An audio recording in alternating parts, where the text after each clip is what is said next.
What's going on, YouTube? Sunday, May 28th. And today we're going to do our weekly recap for the week of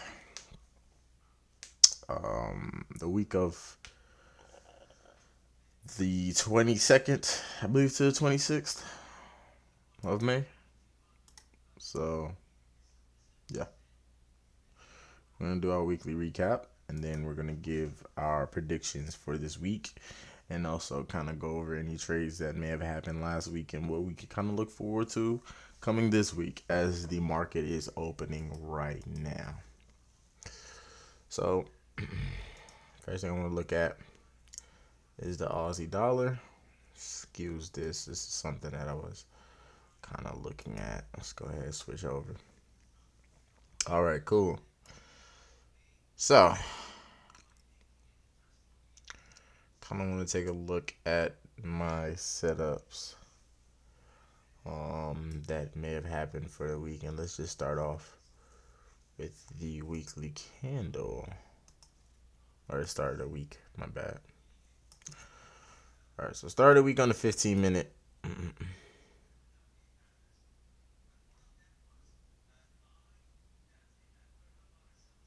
Yeah, okay, cool. So Monday opened here, closed above here. My bad. Closed here. So it literally was like, I think it was a downwards candle on Monday. Oh man, let me definitely hide this for a second. Yeah, so yeah, Monday was the indecision candle. Monday was right here. It closed bullish though, like we kind of was predicted. And coming into that week, we definitely had a view that, let me hide all.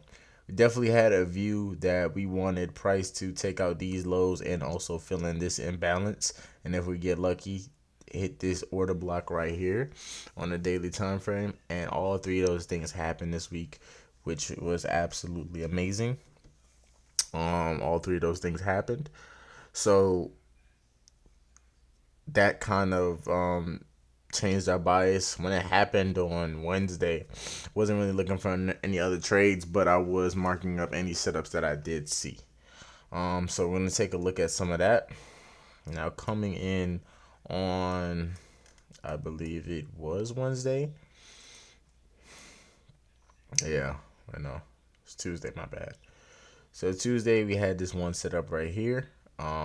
But happened later. It happened during the London session. No, it happened during London close, and so I just kind of paper traded and see what kind of happened. But I want to start off in the beginning of the week.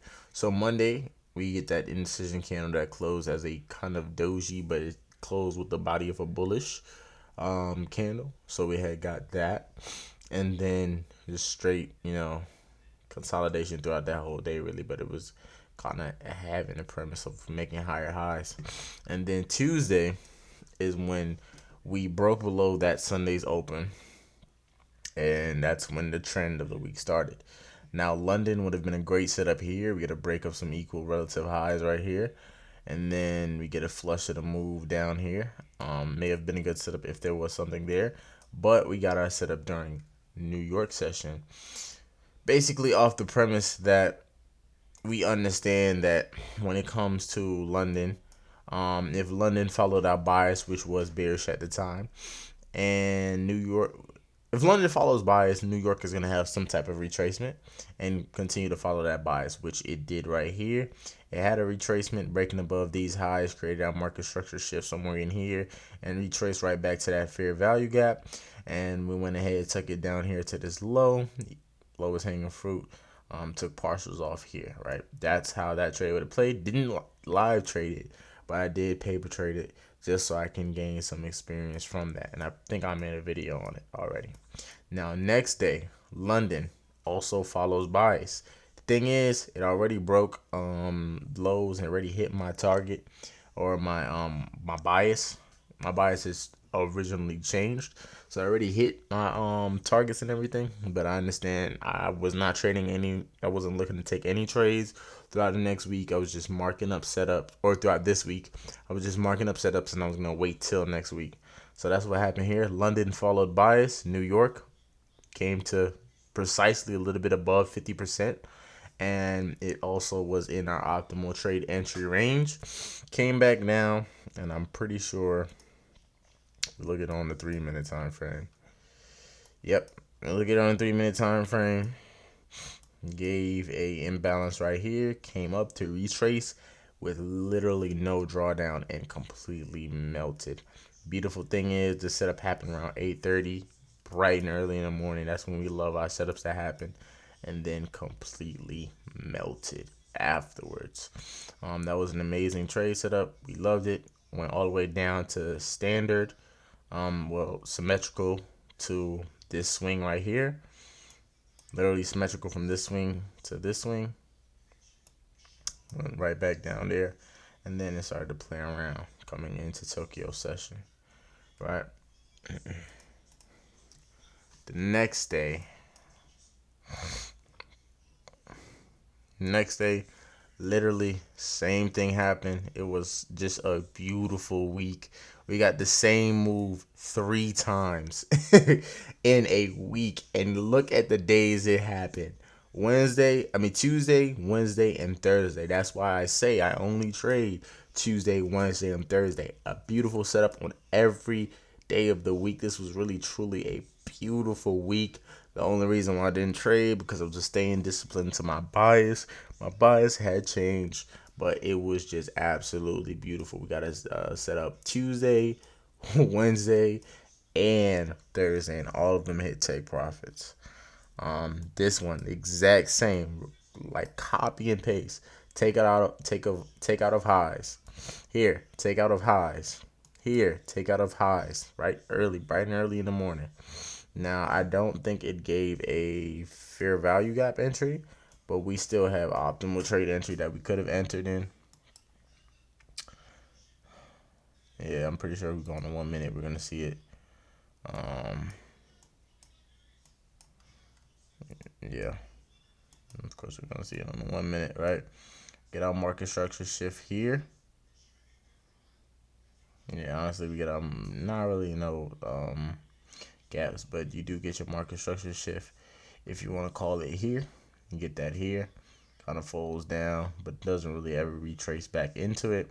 This would have had to been an optimal trade entry type entry, where you're basically entering off of the 70 to 62 level with stop loss above here. That's what kind of that setup was. That's why I didn't have like a risk reward tool on it. But nonetheless, 3 of the beautiful setups of my setups happened back to back to back, which was absolutely amazing. So now price is live. It is Sunday. And now I kind of want to give I want to this is already marked up. So I'm going to go ahead and handle that, as you can say. I kind of want to just screenshot it because I love screenshotting setups. This one happened Tuesday the 23rd, 80 USD.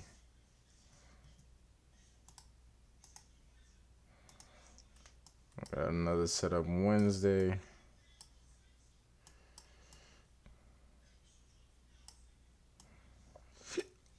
Excuse me.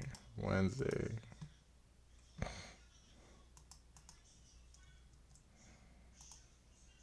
Wednesday the 24th. This was such a beautiful week. This boy here, if only like my bias was still bearish, but my bias had changed and I was sticking with my bias. But if it was bearish, this would have been a challenge passing type week for sure. And it's amazing that you can have those type of weeks. This one I'm gonna put optimal trade entry. No FVG OTE entry available. I'll just kind of put that right here to clear that right there.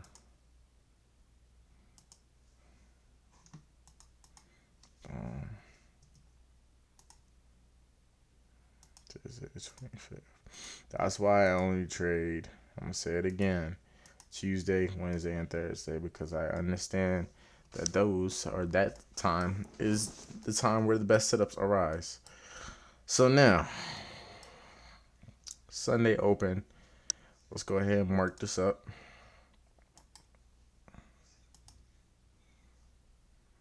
Let's go ahead and mark this up. Sunday's open. All right, we'll leave that right there. Sunday's open is right there. Now, what are we looking at for this week? So I can go on the daily to best describe it for you. Move everything. Looking on the daily time frame, I'm gonna be 100% honest with you guys. I am nothing but bullish. That's it. If I take my losses, I take my losses. But I'm following my bias, and if I take my losses with my bias, I'd be happier than taking losses not following bias, or not even having one. So the reason why I'm bullish is very simple. We took out these lows, and these lows. Now, and we filled in this imbalance and touched this order block. Now, I'm only bullish until it fills up here. As soon as it fills here, sorry, I got a lot of things on my chart. I need to clean this up really quickly. So, is there anything that I need? Let me just remove all drawings. Then place that right there. Sundays open. All right, cool. Now going back to what I was saying. Now, premise is that we took out these two lows, which we have been seeing since April, praying that it finally happened. It just happened, right? So we took out these lows right here, and we filled in this imbalance right here that we also been stalking for a very long time, and we hit a bullish order block here. So what am I looking for? I am nothing but bullish. We took out lows. We have a lot of liquidity, and on top of that, we have fair value gap here. We have imbalance here, big old imbalance here, and big imbalance here. So we have 3 sets of imbalances. Now, first things first, I was gonna say I wanted to see some liquidity get taken out, right? I'm gonna be bullish until either these are my validation points right here, invalidation points. Here is one. After it fills in everything, right? This can be a second one, and this is the third one, and this is the fourth one. Seeing where it gets up to. Now, I'm going to be honest with you guys. I've been doing some research on basically, ICT calls it seasonal tendencies. I'm not too educated on the topic, so I still have to go back and do some research. But I was just one day was just like kind of wanted to see what the years look like from a daily point of view, and wanted to see like how the structure was on the yearly time frames. And I've noticed a couple of things, and I'm gonna kind of say it really quickly because I wrote it down. First thing is that quarter one is like a Monday manipulation candle on steroids. So quarter one tends to literally be that power of 3. If we're looking at the power of 3, and let's say we're looking at the yearly time frame, like if do they have yearly candles here? Okay, they do, like 12-month candles. We're looking at it like that, right? If we're looking at it like that, then the power of 3 first beginning is quarter one, from January all the way to March, or the end of March. So that candle is literally like Monday manipulation. It literally is not accumulating, but it's literally like manipulating the order flow to make everything seem like it's going to be in the opposite direction than what the actual move is trying to do. Now, second thing, quarter 2 is going to make a high or low that quarter 3 is going to retrace. So if we're bearish like we are now, because we are bearish on the year, if you look at it like this right here, this is the start of the year, right? This is the start of the year. We get that starting sequence of power of 3 here, and now we are below the yearly's open, which is right here. This is where the yearly open. We got that first move. Oh, look at that. Exactly right where this candle, where this line is where the yearly open is. And look at all this right here. Look at this. Look at this so-called resistance. A lot of good moves happen in this area right here. But anyway, it went up and then it went down and I broke below this. And started stagnant. And then we got that broke below here. So now, quarter three, quarter two ends July or June. June 30th is when quarter two ends, right? So if we're going down, quarter two is going to create some type of low slash high, whatever it is, but in this case, it's going to create a low. And then when quarter three starts, it's going to continue in that direction. So quarter two and quarter three is going to be the same direction. And then quarter four may be the same direction, or it may be when we get towards November, it may be a retracement on that yearly candle to create the close for the power of three. But nonetheless, I wanted to understand that other things too. Price will look to create quarter two low slash high in June. We're getting around June. So in this case, we may be looking for price to make that low in June. Now, it may make it earlier. Who honestly knows and who cares, right?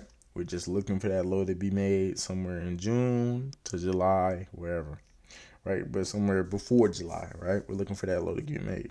And then most of the times, I look back in the past, maybe 4 years, because I couldn't get too much data. But I look back in the past 4 years, and I've seen that it has done that. So post-COVID, I haven't looked at the charts pre-COVID because, well, the world was so different pre-COVID. Now it's changed.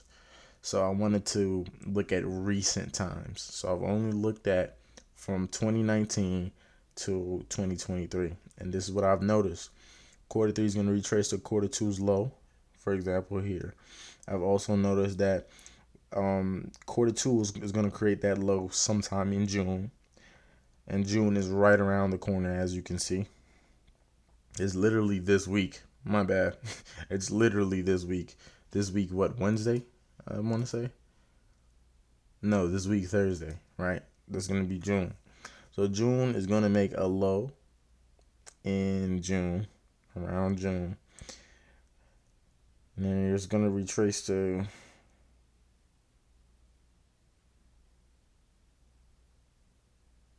quarter three is going to retrace to quarter two's low around September.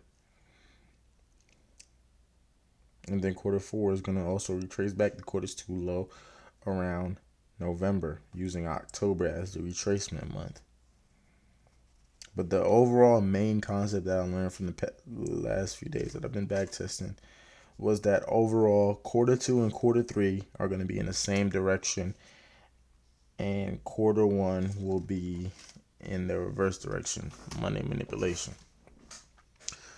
So now that we know what we know, right? We're in quarter two. Quarter two is almost over though. Quarter two is going to be over in about a month, right? So I'm looking to see a little retracement. I don't believe it's going to go up here. Being frankly honest with you guys, in 1 month, I don't believe it's going to go up here because it's going to have to come back down, because quarter three is going to be the continuation of this downwards trend, right? So it's going to be the exact same continuation of this downwards trend in quarter three. So I don't see it coming all the way up here. Now what may happen is we may get a news event that pushes it above here. I don't see it coming up here as well either. This would be very nice, but the chances of this happening is kind of slim. I want to say the chance of this happening may be 10%. This may be 16. Now, here is where I most likely see price coming if it was going to continue down in this direction. What I kind of am envisioning is price is going to come up and it's going to at least fill in these right here. So that's why I got these two areas, right? It's going to at least fill in these. Now, for my past research, I've noticed that liquidity pools, aka all this liquidity that's sitting right here, is going to be stronger than imbalances, right? Imbalances is going to be kind of like the cheese leading the rat. Let's say if price is rat, these imbalances here is going to be kind of cheese leading it up to where the big block of cheese is, which would be right here. Weird analogy, I know. I'm not 100% these. I'm going to say this again for anyone who gets the wrong idea. I am not I'm not saying that, oh, this will happen, none of this. No, this is just a speculation that I'm making. I am not telling you guys that it's gonna happen. I'm not doing none of that. This is just literally for my purpose and my purpose only. So I can come back in a month from now and see what happened and be able to have recorded and document data. That's it. Please do not listen to me on this. But I am looking to see that price may come up and it's gonna have a little bullish run before somewhere around mid-June turning back and continuing lower so that when July comes, it can continue that trend lower. Who knows? But I do see it coming up, definitely. After it taking out these lows, and then I'm kind of getting a little bit of a tendency of understanding how the year pretty much is working. Like, for example, I'm going to show you on this chart right here. So, I want to say, yes, I want to say this was last year. Last year didn't really have too much, but as you can see, quarter two, quarter three was in the same direction, even though that this first July month was a retracement. We look back here, we're gonna see, okay, broke down. This is probably the closest example, because price kind of broke down early and broke down below price around February and then came back up and then broke back down. So yeah, and it kind of stagnant. Quarter two, just not a whole lot of movement. Then it finally had that breakout towards the end of June, and then it retraced up. Price then broke down below, and then it retraced back in September to create another low, right? But yeah, we notice that quarter three is going to make those. It's gonna follow the same direction. Same thing here. Quarter one went down, right? Quarter two followed direction. Created a high, went back down, kind of stagnant, right? So created a high, went back down, broke above around July, broke above, bye, came back down to retrace that. So now what do I see for this year? The vice versa. You see how it was stagnant right here. It breaks below, it creates this low. It may come up and fill this in, and then it may come all the way back down and kind of consolidate around this area before June, end of June, might break down. Who knows? Or it might come up just a little bit and completely flush down. We also have news to predict as well, so it is a little tricky to predict. And I hope we're running on 23 minutes here. But I just definitely wanted to kind of share this information because I've been learning a lot recently. So we got Sundays open here. That's kind of what I see for the week happening. I'm going to say my invalidation point is I'm going to say I'm going to stop buying when it gets to here. Once it reaches here, I'm done buying. And this is exactly what I'm going to do. Okay, cool. This is exactly what I'm going to do. I'm going to write it out for you guys. See. I'm going to write it out for myself. I'm going to stop buying here.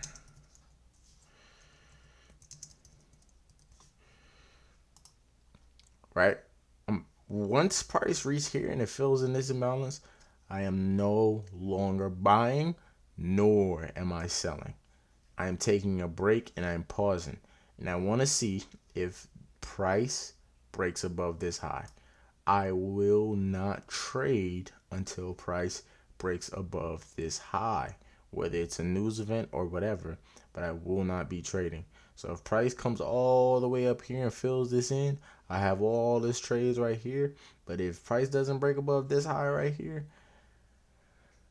let's say it goes lower, I will not be trading it until I see a break of some high or a collection of some liquidity pool. Because if it comes right here, I'm pretty sure if it's a Monday, Tuesday, whatever, it can come on and take out these highs before going lower. But that's my analysis coming into this week. This week, my bias is solely bullish. And I wish you guys a blissful week. Until next time, peace and love.